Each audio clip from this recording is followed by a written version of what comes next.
So we have learned what was import substitution all about, है ना. import substitution के दौरान हो क्या रहा था. अब हम लोग ये जानते हैं कि पॉजिटिव इम्पैक्ट क्या हुए इम्पोर्ट सब्स्टिट्यूशन के. पॉजिटिव इम्पैक्ट मतलब उसका पॉजिटिव आउटकम कुछ हुआ तो क्या हुआ. ठीक है. तो इम्पोर्ट सब्स्टिट्यूशन पॉलिसी के बाद achievement of first 7 years of Indian industries way very impressive.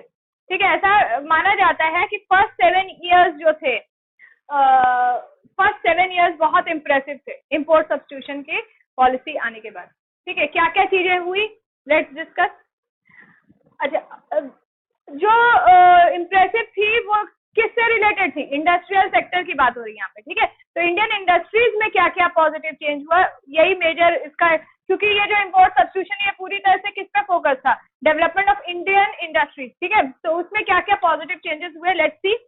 The proportion of GDP contribution by India's industrial sector increased between the period 1950-51 to 1990-91. ठीक है. तो 1951 का जो पीरियड था या ईयर था, उस ईयर से लेके 1990 to 91 वाला जो साल था, इस पीरियड में, है ना, इस पीरियड में इंडियन इंडस्ट्रियल सेक्टर जो है बहुत डेवलप किया. ठीक है. जीडीपी कंट्रीब्यूशन मतलब क्या होता है? Gross domestic product. Gross domestic product आपको मैंने पहले भी बताया है कि जीडीपी मतलब नेशनल इनकम, है ना. तो नेशनल इनकम का दूसरा नाम है ग्रॉस डोमेस्टिक प्रोडक्ट. और ये ग्रॉस डोमेस्टिक प्रोडक्ट में सारे सेक्टर्स जो है वो कंट्रीब्यूट करते हैं. कौन कौन से sector? Agricultural sector, industrial sector, service sector, है ना. तो ये सारे सेक्टर्स जब कंट्रीब्यूट करते हैं तो टोटल नेशनल इनकम कितनी आती है, ये कैलकुलेट की जाती है.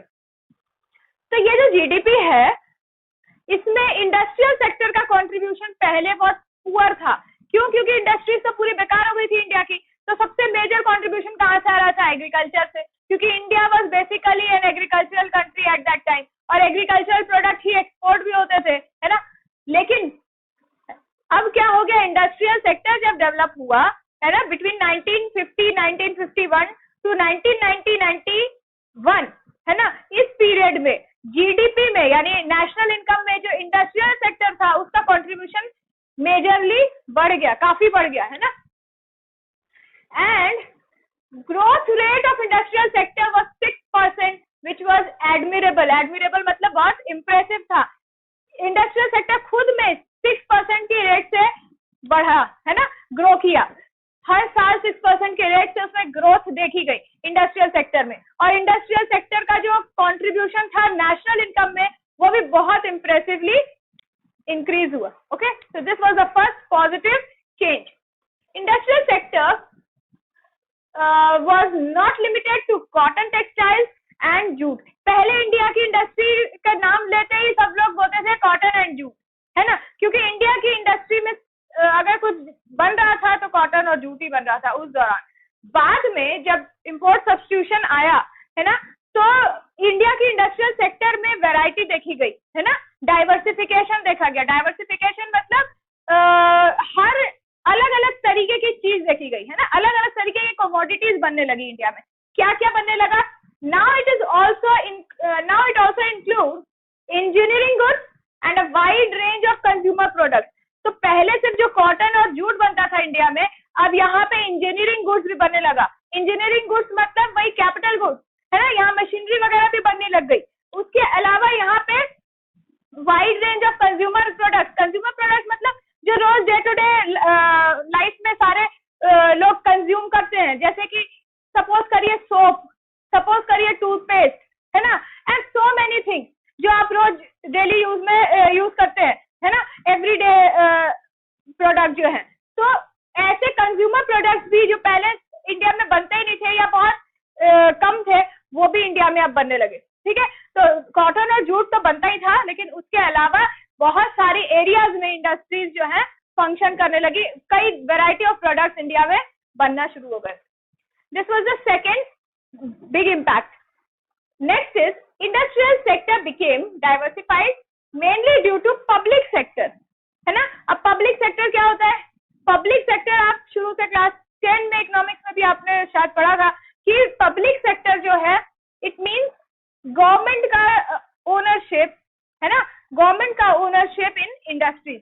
तो पब्लिक सेक्टर जब इस दौरान 1950-51 से लेके 1990-91, है ना, इस दौरान गवर्नमेंट ने पूरी तरह चीजें अपने कंट्रोल में ली। गवर्नमेंट ने बहुत मेजर इन्वेस्टमेंट शुरू कर दिया इंडस्ट्रीज में, है ना। तो गवर्नमेंट के कंट्रोल में पब्लिक सेक्टर मतलब पब्लिक की ओनरशिप, है ना। गवर्नमेंट क्या है? It is the representative of the public. Public उसको चूज करके लाती है, पब्लिक के बिहाफ में गवर्नमेंट एक्ट करती है। तो गवर्नमेंट जो है उसने क्या किया, पब्लिक सेक्टर का यानी गवर्नमेंट का ओनरशिप जो है इंडस्ट्रीज में बढ़ा दिया, है ना। तो गवर्नमेंट का रोल, गवर्नमेंट का कंट्रोल बहुत ज्यादा था इंडस्ट्रीज में, और इसलिए इंडस्ट्रियल सेक्टर बहुत ज्यादा ग्रो किया, डाइवर्सिफाई किया। क्योंकि गवर्नमेंट का रोल जब ज्यादा होता है तो मैक्सिमम जो फोकस होता है वो सिर्फ प्रॉफिट पे नहीं होता, वेलफेयर पे बहुत ज्यादा होता है ना, ओवरऑल ग्रोथ और development of the whole country. कुछ लोगों को अमीर नहीं किया जाता, यहाँ पे इक्वल डिस्ट्रीब्यूशन होने लगता है ना। तो इक्वालिटी को प्रमोट करती है। जब पब्लिक सेक्टर ग्रो करता है तो वो सारी जनता को, पूरी पॉपुलेशन की ग्रोथ को एक साथ लेके चलता है ना। That is why it is said कि इंडस्ट्रियल सेक्टर ग्रो किया, डाइवर्सिफाई किया, because public sector became very important during this period. Next is promotion of small scale industry. Small scale industry, small investors जिनके पास थोड़ा पैसा है, थोड़ी capital है invest करने के लिए, ऐसे लोगों को भी बहुत ज्यादा प्रमोट किया गया कि आप भी बिजनेस शुरू कर सकते हैं, आप भी बिजनेस शुरू करिए, है ना। खाली ऐसा नहीं कि जिनके पास बहुत ज्यादा क्वांटिटी में पैसा है, कैपिटल है, सिर्फ वो ही बिजनेस में लगेंगे। सबको प्रमोट किया गया कि छोटे छोटे बिजनेस आप स्टार्ट करिए, है ना, with small capital. So small investors were given large amount of opportunities to invest, ठीक है। उससे क्या फायदा हुआ देखिए, मोर एम्प्लॉयमेंट, सबको एम्प्लॉयमेंट मिला। जितने लोग बेरोजगार थे इंडिया में, अनएम्प्लॉयड थे, उनको पहली बात तो एम्प्लॉयमेंट मिला, काम मिला, है ना। उनके पास थोड़ा पैसा था इन्वेस्ट करने के लिए, तो थोड़े पैसे से ही उनको बिजनेस करने की अपॉर्चुनिटी दी गई, फैसिलिटी दी गई गवर्नमेंट के द्वारा, है ना। उससे क्या हुआ, ग्रोथ जो था इक्विटेबल होने लगा, है ना। पूरे जो इंडिया का ओवरऑल ग्रोथ था वो इक्विटेबल होने लगा, है ना। इनइक्वालिटी थी, अलग अलग आप बोल सकते हो जो सोसाइटी के जो स्टेटस होते हैं ना, कुछ बहुत अमीर थे, कुछ एकदम गरीब थे, बिलो पॉवर्टी लाइन थे। तो ये जो गैप बहुत ज्यादा था रिच एंड पुअर का, उसको गवर्नमेंट कम करने में लग गई, है ना। तो पुअर पीपल और people with low income, people with small amount of capital, they were given boost, है ना। उनको बहुत ज्यादा प्रमोट किया जाने लगा कि वो भी बिजनेस करें, वो भी नए नए आइडियाज में इन्वेस्ट करें, जिससे कि उनको एक तो एम्प्लॉयमेंट मिले, दूसरे उनके भी ग्रोथ और डेवलपमेंट बराबर से पैरेलल होता रहे। रिच तो रिच होते ही जा रहे, पुअर को भी पॉवर्टी लाइन से ऊपर लाने की कोशिश में गवर्नमेंट लग गई। And then protection from foreign competition, ये तो हम लोग ने डिस्कस किया। टैरिफ एंड कोटा से क्या हुआ, इंडियन इंडस्ट्रीज जो है उनको प्रोटेक्शन दिया गया कि आप काम करिए और आपके प्रोडक्ट भी बिकेंगे, है ना। क्योंकि फॉरेन के प्रोडक्ट्स को हम इंडिया में आने ही नहीं देंगे, आएंगे भी तो बहुत लिमिटेड क्वांटिटी में आएंगे। तो इससे क्या होगा, आपका प्रोडक्ट बिकेगा, आप काम करिए, है ना। यही किया गवर्नमेंट ने। इंडियन इंडस्ट्रीज को, इंडियन प्रोड्यूसर्स को एक सपोर्ट दिया कि आप भी प्रोडक्ट बनाइए, उसको बेचने की जिम्मेदारी गवर्नमेंट की है, क्योंकि गवर्नमेंट पूरी तरह से इंपोर्ट को एक तरह से सील कर रही थी, इंपोर्ट को रोक रही थी, है ना, कई तरह के नियम बना के, ठीक है। तो protection from foreign competitor, foreign का जो कंपटीशन था इंडिया के साथ, इंडियन इंडस्ट्री और फॉरेन इंपोर्ट्स के साथ में जो कंपटीशन चल रहा था, उस कंपटीशन को खत्म करने में गवर्नमेंट लग गई, है ना। जिससे कि जब कंपटीशन ही नहीं रहेगा, जब फॉरेन से कोई प्रोडक्ट इंडिया में आएगा ही नहीं, तो इंडिया के प्रोडक्ट इंडिया में खूब बिकने लगेंगे, है ना, डिमांड होने लगेगा। तो these are the positive impact that import substitution had in the Indian economy, Indian industries. Okay, let's now discuss what were the negative impacts or what were the you can say not so positive impacts of import substitution. Okay, so now we have come to the last section of our chapter. Okay, तो chapter का end है। अभी हम लोग discuss करेंगे कि किस तरह से import substitution का जो पॉजिटिव इम्पैक्ट था, है ना, उसके साथ साथ उसका कुछ नेगेटिव इम्पैक्ट भी था। तो पॉजिटिव इम्पैक्ट हम लोगों ने डिस्कस करिए अभी अभी, अब हम लोग डिस्कस करेंगे कि नेगेटिवली कैसे इंपोर्ट सब्स्टिट्यूशन का इंडिया पे असर पड़ा है ना, नेगेटिव इम्पैक्ट क्या हुआ। लेट्स सी, इंपोर्ट सब्स्टिट्यूशन में क्या हुआ था, गवर्नमेंट का कंट्रोल बहुत ज्यादा था इंडिया में, है ना। पब्लिक सेक्टर में मैंने आपको बताया कि बहुत ज्यादा बूस्ट मिली, पब्लिक सेक्टर का इन्वेस्टमेंट इंडिया में हर एरिया में बहुत ज्यादा हो गया था। So what happened, excessive regulation by government created difficulties, है ना। एक्सेसिव रेगुलेशन, गवर्नमेंट का एक्सेसिव कंट्रोल हो गया, एक्सेसिव पॉलिसी बनने लगी, एक्सेसिव दखल अंदाजी होने लगी गवर्नमेंट की, है ना। तो उससे क्या हुआ कि दो बहुत मेजर डिफिकल्टीज शुरू हो गई, है ना। अच्छा, गवर्नमेंट ने क्या किया, हर चीज में लाइसेंसिंग कर दी। लाइसेंसिंग मतलब हर काम को, इम्पोर्टेंट काम को करने के पहले लाइसेंस लेने की जरूरत पड़ने लगी, है ना।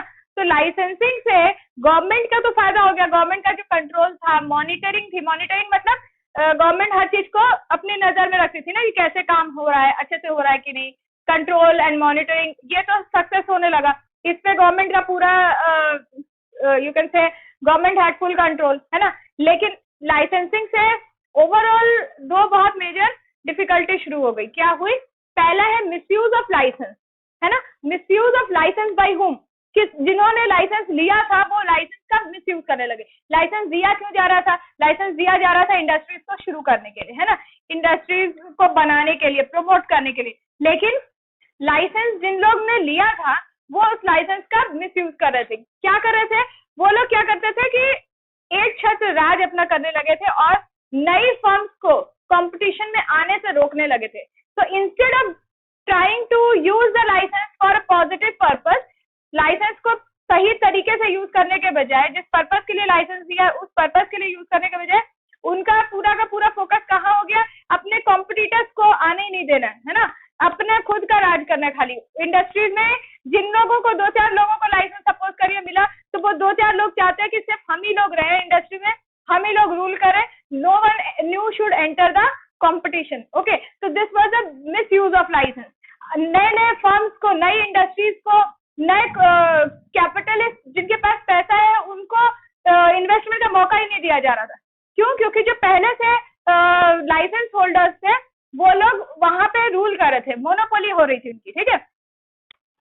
Time consuming procedure for obtaining licence, दूसरा डिफिकल्टी क्या थी, पहले तो लाइसेंस मैंने प्रॉब्लम कहाँ पे आ रही थी, गवर्नमेंट के रेगुलेशन, मतलब गवर्नमेंट ने बहुत ज्यादा रेगुलेशन, बहुत ज्यादा कड़ाई कर दी थी। क्या चीज कर दी थी, गवर्नमेंट ने कहा था कि सबको लाइसेंस लेके काम करना होगा।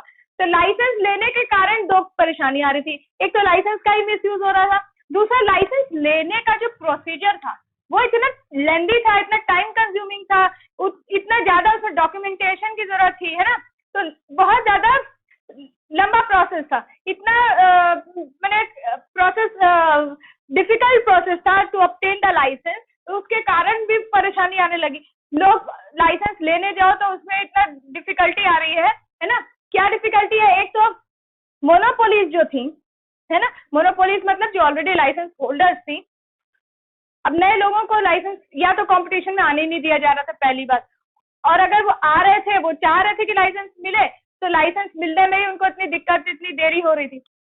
इस बीच क्या हो रहा था, जो मोनोपोलीज हैं, जो ऑलरेडी लाइसेंस होल्डर्स हैं, वो पूरा फोकस तो लाइसेंस होल्डर्स, नए लाइसेंस होल्डर्स को आने से रोकने में लगा रहे थे। तो अपना खुद का काम उनका क्या हो रहा था, खराब हो रहा था। They were not working to promote their own industry, their own you can say production, है ना। वो लोग का पूरा काम क्या हो रहा था, फोकस क्या हो रहा था कि और लोगों को नहीं, अपना ग्रोथ हो या नहीं हो, दूसरों का ग्रोथ नहीं होने देना, ये पॉलिसी चल रही थी किनकी, लाइसेंस होल्डर्स की, जिनके पास लाइसेंस था, है ना। तो उनका जो एफिशिएंसी थी पूरी खराब हो रही थी, दे वर बिकमिंग इनएफिशिएंट, है ना। इंडस्ट्रीज जो थी जिस लेवल पे वर्क करनी चाहिए थी उस लेवल पे फंक्शन नहीं कर रही थी, है ना। तो जो ऑलरेडी लाइसेंस होल्डर्स थे, मोनोपोलीज थी, है ना, उनकी मोनोपोली क्यों थी, क्योंकि नए लाइसेंस होल्डर्स को उन लोग आने नहीं दे रहे थे। तो इसलिए जो मोनोपोलीज थे वो लोग इनएफिशिएंट हो गए थे, ठीक है। तो पहला तो आउटकम ये हुआ, क्योंकि लाइसेंस की प्रोसीजर इतनी लंबी थी कि कुछ लोग तो लेते ही नहीं थे, और जो लेना चाहते थे उनको लेने में बहुत डिफिकल्टी आ रही थी। तो इस बीच जिनके पास ऑलरेडी लाइसेंस था वो मनमानी कर रहे थे, उनकी अपनी ग्रोथ ऑफ इंडस्ट्री कुछ हो नहीं रही थी, इनएफिशिएंट वर्किंग थी, दूसरों को भी वो काम नहीं करने देना चाहते थे। And next is no effort to upgrade and modernise product quality and modernise the product. क्या हो रहा था, मैंने जैसा कि बताया कि वो लोग जो लाइसेंस होल्डर्स थे उनका अपने ग्रोथ और डेवलपमेंट में फोकस ही नहीं था, है ना। उनके पास कोई इंसेंटिव नहीं था इस बात के लिए कि वो अपने क्वालिटी को इम्प्रूव करे, प्रोडक्ट्स को मॉडर्नाइज करे, है ना। इसमें उनका कोई फोकस नहीं था, कोई ध्यान नहीं था। वो पूरी तरह से रॉन्ग साइड में कॉन्सेंट्रेशन था। रॉन्ग साइड क्या था कि दूसरों को कैसे रोका जाए कंपटीशन में आने से, they were preventing other firms from entering the competition। ठीक है, तो ये दो चीजें, एक तो मिसयूज ऑफ लाइसेंस और दूसरा टाइम कंज्यूमिंग प्रोसीजर, ये दो बहुत बुरा इम्पैक्ट पड़ा लाइसेंसिंग का। And licensing was one of the, you can से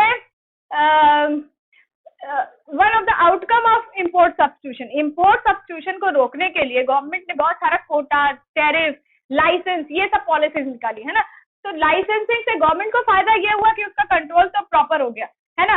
कौन लोग लाइसेंस ले रहे हैं, कितने लोगों को लाइसेंस मिला है, कौन क्या काम कर रही है, ये सब गवर्नमेंट फोकस कर रही थी। लेकिन गवर्नमेंट ये नहीं देख पा रही थी कि लाइसेंस होल्डर्स जो है वो प्रॉपरली काम कर भी रहे कि नहीं कर रहे, है ना। तो ये सब हो रहा था। Okay, next is public sector dominated essential areas which could have been better handled by the private sector. तो ये कहा जाता है कि पब्लिक सेक्टर हर एरिया में डोमिनेट करने लग गया। Public sector means government ownership हर एरिया में, essential as well as non essential areas. Essential मतलब जहां तो होना ही चाहिए, है ना। एसेंशियल एरियाज वो होते हैं जैसे कि डिफेंस हो गया, है ना, जैसे कि वाटर सप्लाई हो गया, जैसे कि इलेक्ट्रिसिटी, जो नेसेसरी एरियाज हैं जहां पे सबको equally supply, equal you can से डिस्ट्रीब्यूशन हो रहा बहुत जरूरी है ना, पूरी जनता के लिए। क्योंकि अगर उन एरियाज में गवर्नमेंट का कंट्रोल नहीं होगा तो जो कैपिटलिस्ट है, जिनके पास पैसा ज्यादा है, वो लोग क्या करेंगे, सारी चीजों को अपने कंट्रोल में कर लेंगे और जो टोटल रिसोर्सेज है इंडिया की वो कुछ लोगों को ही मिल पाएगी और बाकी लोग उससे वंचित रह जाएंगे ना, बाकी लोगों तक वो पहुंच नहीं पाएगी। तो ऐसी जो एसेंशियल एरियाज होती है, वाटर, इलेक्ट्रिसिटी, है ना, और जैसे रेलवेज हुआ, जिस तरह से डिफेंस हुआ, जो कि बहुत इंपॉर्टेंट स्ट्रेटेजिक एरियाज है, ये एसेंशियल एरियाज बोले जाते हैं। तो ये एरियाज में तो गवर्नमेंट का या पब्लिक सेक्टर का कंट्रोल होना जरूरी है ना। तो यहाँ तो गवर्नमेंट का कंट्रोल था ही, लेकिन इसके साथ साथ गवर्नमेंट का नॉन एसेंशियल एरियाज जहां पे प्राइवेट सेक्टर भी काम कर सकता था वो नहीं हो पाया। ठीक है, private fund way not optimally employed. Private लोगों के पास, प्राइवेट फंड मतलब जो कैपिटलिस्ट थे, जो इंडिया के रिच पीपल थे, है ना, जिनके पास पैसा था इन्वेस्ट करने के लिए, उनको अपॉर्चुनिटी नहीं दे रही थी गवर्नमेंट की वो इन्वेस्ट करे, वो कुछ कंट्रीब्यूट करे इंडिया के डेवलपमेंट में। गवर्नमेंट सब अपने कंट्रोल में रखने के चक्कर में जिनके पास फंड था, जो कुछ इंडिया के लिए किया जा सकता था, उनको करने की अपॉर्चुनिटी नहीं दे रही थी। ठीक है, तो ये जो इंडिया का जो प्राइवेट सेक्टर था वो पूरी तरह से इग्नोर्ड था, उसको अपॉर्चुनिटी नहीं दी जा रही थी। Loss making firms continue to operate because of difficulty in closing government undertaking. अब क्या होता है आपको पता है ना, गवर्नमेंट का काम जो इंडिया में है हर चीज बहुत स्लो है ना। गवर्नमेंट का काम होगा तो वो धीरे धीरे ही होगा, फास्ट नहीं होता।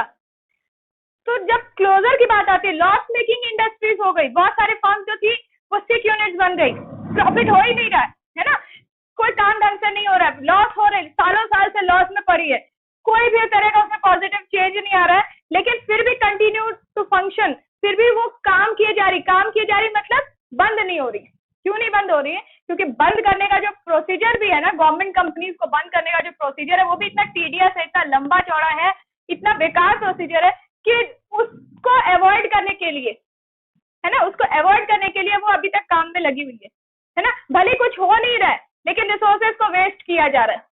ओके, तो जो भी फर्म्स, जो लॉस मेकिंग फर्म्स थी, वो क्लोजर में नहीं जाके they were continuing to function just because of the long procedure or you can say just because of difficulty in closing, है ना। बंद करने का प्रोसीजर ही इतना टीडियस है कि इससे अच्छा तो फंक्शन ही करते रहो, है ना। लेकिन उससे लॉस किसका हो रहा है? देश का हो रहा है, बिकॉज वो लॉस से प्रॉफिट में तो कभी बदलेंगे नहीं, लेकिन रिसोर्सेज को वेस्ट करे जा रहे।